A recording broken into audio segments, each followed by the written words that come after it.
After leaving the Erie Canal at Oswego, New York, we cruised into Lake Ontario, heading towards Lake Erie.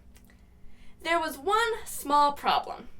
The natural connection between these two Great Lakes is the Niagara River, which is home to the spectacular Niagara Falls.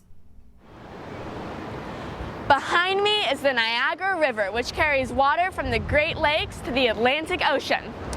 During this water's long journey, it flows from Lake Erie down the Niagara River and spills over majestic Niagara Falls, then to Lake Ontario and the Atlantic Ocean. Let's go check it out. As the Niagara River approaches the falls, the current increases to over 35 miles per hour before plummeting 165 feet. 34 million gallons of water per minute go over the falls, creating a thunderous noise and throwing water vapor high into the air.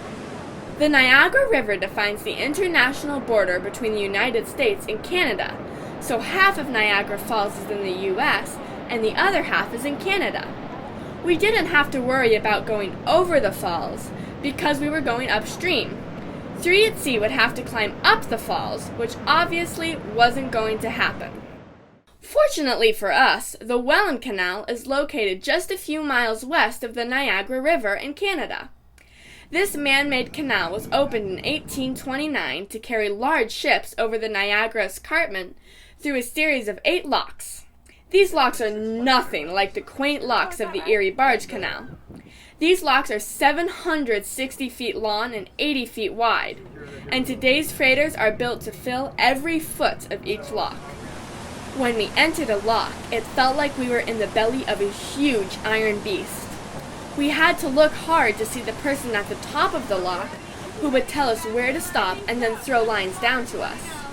Because we were traveling upstream, we entered each lock low, and then it filled with 24 million gallons of water to lift us up to the next level. We bobbed around like a bathtub toy on this roiling water. Keeping the boat under control at all times is critical. Mom and Mark, a local deckhand who joined us for the day to help out, took care of the bow and stern lines, while Dad used the engine and bow thrusters to keep us steady. Eventually, the huge steel doors opened and we made our way into the next lock. It took us 10 hours to transit these 8 locks and travel the 27 miles of the Welland Canal from Port Weller to Port Colborne, Ontario. That's pretty good time for a pleasure boat because the canal is primarily a commercial shipping route, so the big ships always have priority in the locks and along the waterway. These locks were incredible to experience, but I'm ready to be done with locking for a while. It's lots of work and sometimes a little stressful, but it definitely beats the alternative on the Niagara River. Thanks for joining me today. See you around the seas.